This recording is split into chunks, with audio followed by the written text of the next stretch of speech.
The F word. The N-word. No, the F word. Fascism. Did you just say the F word? Yep. You? No, fascism. It seems like only yesterday that my friend plopped down on my couch in Scottsdale and declared that then candidate Donald Trump was actually a fascist. Okay, now let's try to get an answer from someone who's not a complete retard.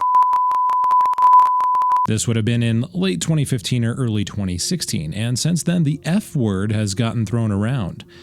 A lot. And somehow articles and videos about fascism exploded in 2015 and 2016 because Orange Hitler was definitely a fascist. I mean, what else could Orange Hitler be? And no shock, many of the articles and definitions of fascism that I've read somehow all instantly relate to the current American political right. Donald Trump, the alt-right, conservatives, and everyone 3 degrees dexter of Karl Marx's starboard gonad. But all that really showed me is that apparently defining fascism is somewhat difficult to do objectively. So why don't we go back to basics, back to the beginning, back to Benito Mussolini. This guy wrote the Doctrine of Fascism years before World War II, and we have it right here in this book. Now, in this video, I'm going to read his 12 points, and we will dissect it in the next video. Now, quickly, a few points to keep in mind. First, some of Mussolini's ideas about fascism flexed a bit with time, but the overall concepts and pillars stayed relatively the same. One example is that Mussolini didn't originally see ethnicity as a big deal until Hitler told him it was a big deal, and Mussolini didn't want to argue with the guy who invented Blitzkrieg. But you'll notice some of these ethnic ideas in the reading as being both interesting and noteworthy, especially given our future discussion on the subject. Second, some of the ideas that Mussolini expresses are not bad in and of themselves, the same way that some ideas that socialists express aren't bad in and of themselves either. Fascism thinks that men should rise up to face difficulty. Socialism thinks that the poor are worth caring for. Now, both of those ideas, a la carte, aren't bad. They're also not exclusive to fascism or socialism. But for the fascist or socialist, there's an endgame idea present in those concepts, a sort of ulterior motive. It means more than what you took it for at face value. For fascists or socialists, these are not just good ideas. They are steps along a path to a specific utopia. For you and for me, these might be singular noble concepts. For the fascist or the socialist, these are puzzle pieces. They have a specific meaning for a specific reason, and they have a specific fit into the larger mosaic of the ideology. My final point is to look for themes. Look for what Mussolini keeps coming back to. What's his big idea? What's all this boil down to? Listen for who he is contradicting in terms of politics now, and listen for who he's agreeing with in our modern era. So grab some popcorn, or pasta, or sambuca, or even a good table wine and some cheese will work, and let's do something usually reserved for that critical third date. Let's read the original definition of fascism. And pardon me while I go all Nick Offerman on you. Ginger ale with a splash of aloe. Superb. You guys have no idea how hard it's going to be to turn the pages with these gloves on. I am taking this for the team. All right, boys and girls, are you all comfortable? Here we go. The Doctrine of Fascism by Benito Mussolini.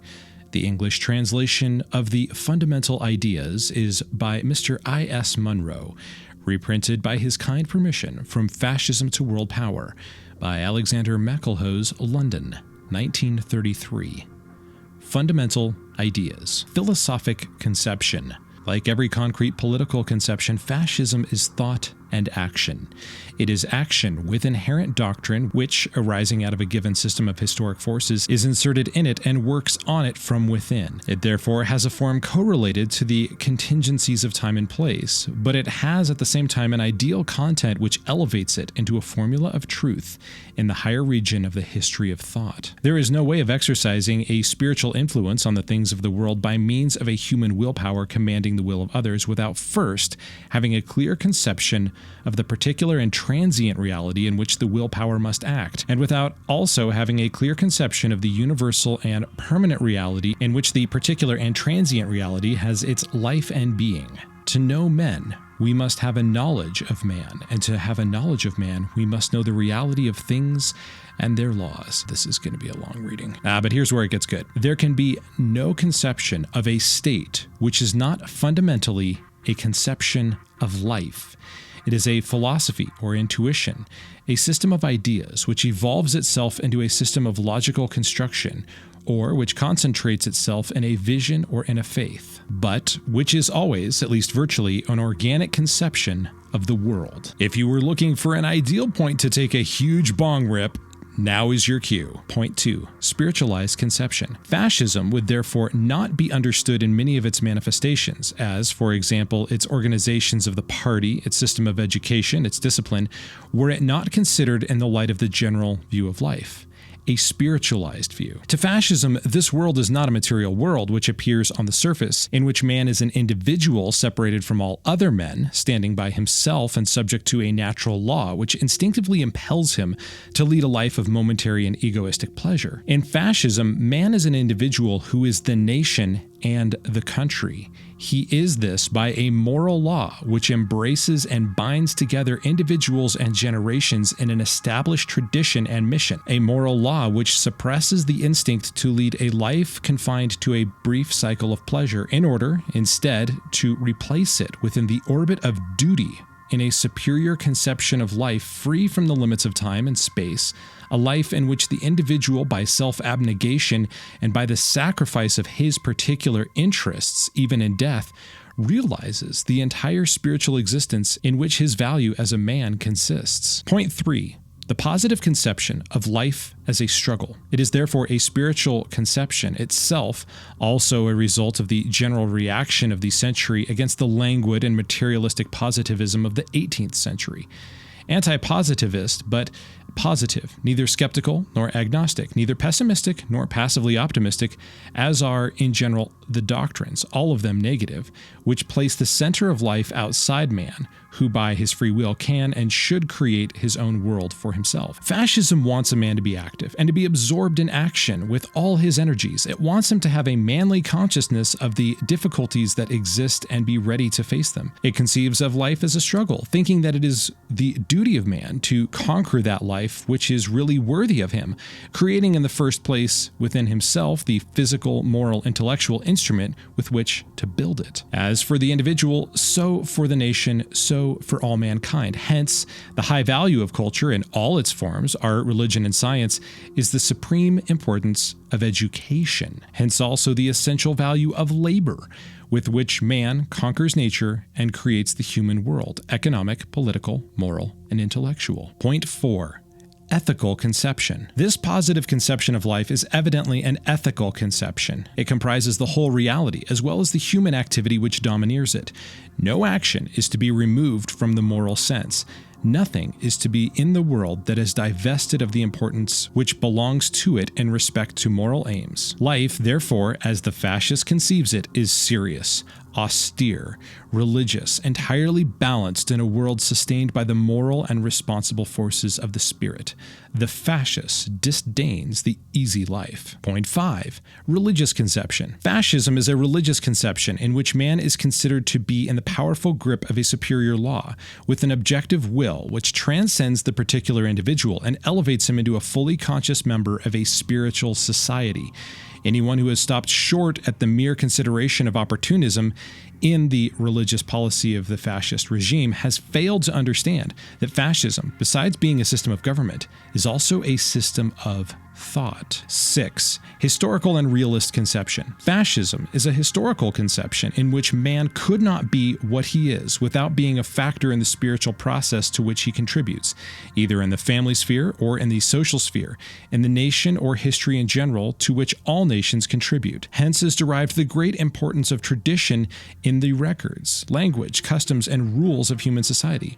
Man without a part in history is nothing. For this reason, fascism is opposed to all the abstractions of an individualistic character based on materialism typical of the 18th century, and it is opposed to all Jacobin innovations and utopias. It does not believe in the possibility of happiness on earth as conceived by the literature of the economists of the 17th century. Therefore, it spurns all the teleological conceptions of the final causes through which, at a given period in history, a final systemization of the human race would take place. Such theories only mean placing oneself outside of real history and life, which is continual ebb and flow and process of realizations. Politically speaking, fascism aims at being a realistic doctrine.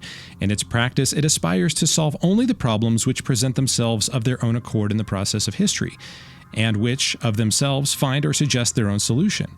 To have effective action among men, it is necessary to enter the process of reality and master the forces actually at work. Now, I know what you're thinking at this point, but. Yes, me too, and I'm resisting the urge to comment on these ideas. That is for video 2. Hang in there, gang. Point 7. This is where it gets good. The individual and liberty. Anti-individualistic. The fascist conception is for the state.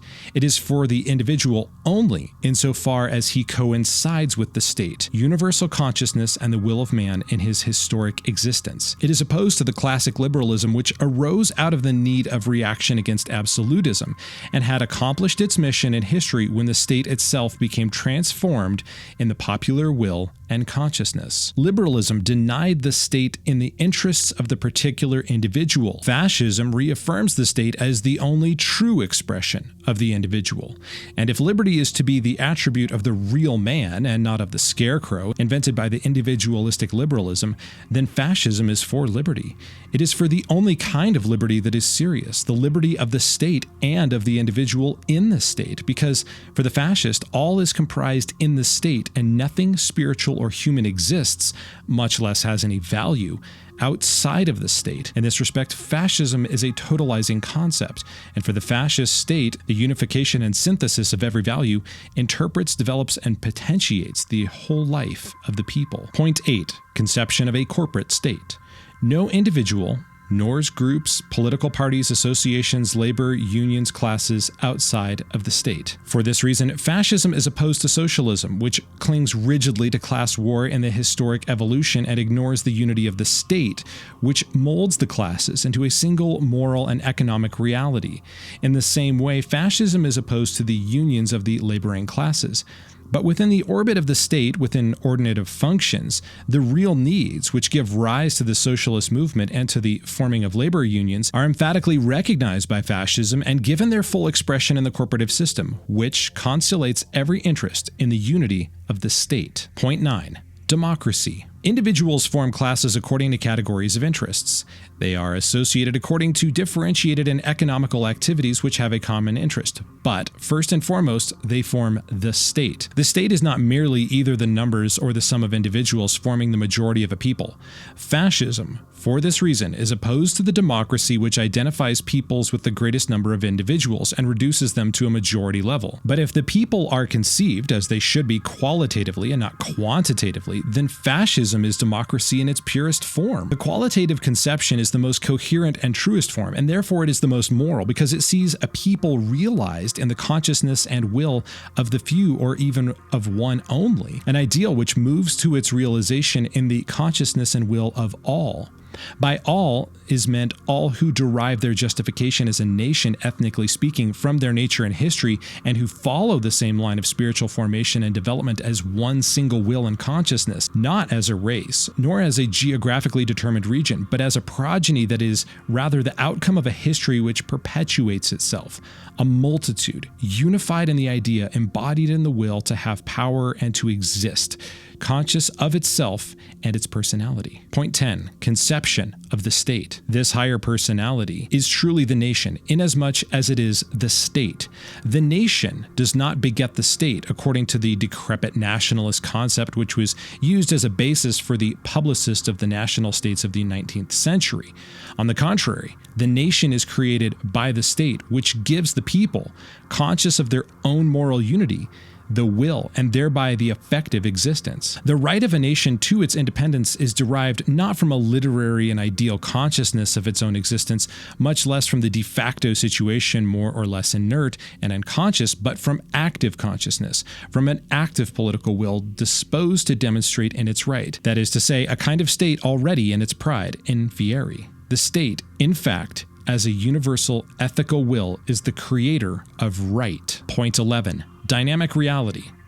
The nation as a state is an ethical reality, which exists and lives in measure as it develops. A standstill is its death. Therefore, the state is not only the authority which governs and gives the forms of law and the worth of the spiritual life to the individual wills, but it is also the power which gives effect to its will in foreign matters, causing it to be recognized and respected by demonstrating through facts the universality of all the manifestations necessary for its development. Hence, it is organization as well as expansion, and it may thereby be considered, at least virtually, equal to the very nature of human will, which in its evolution recognizes no barriers and which realizes itself by proving its infinity. 12. The role of the state. The fascist state, the highest and most powerful form of personality, is a force, but a spiritual one. It reassumes all the forms of the moral and intellectual life of man. It cannot, therefore, be limited to a simple function of order and safeguarding, as was contended by liberalism. It is not a simple mechanism which limits the sphere of presumed individual liberties. It is an internal form and rule, a discipline of the entire person. It penetrates the will as well as the intelligence. Its principle, a central inspiration in the living human personality in the civil community, descends into the depths and settles in the heart of the man of action as well as the thinker, of the artist as well as of the scientist, as the soul of our soul. Is this the part where we sing Kumbaya? Point 13. Discipline and authority. Fascism is, in short, not only a lawgiver and the founder of institutions, but an educator and a promoter of the spiritual life. It aims to rebuild not the forms of human life, but its content, the man, the character, the faith. And for this end, it exacts discipline and authority which descend into and dominates the interior of the spirit without opposition. Its emblem, therefore, is the Lectorian Fascis, the symbol of unity, of force, and of justice. As you can tell, Mussolini's pompous nature definitely comes through in his writing. Now, I'm going to have more thoughts on this, and I've been working on it for a while, as you might imagine. But think about what you've heard Mussolini write. Think about these ideas, and we're going to dissect them in the next video. So yes, this one might have been a little slow, but the next one will be a lot more fun. See you then.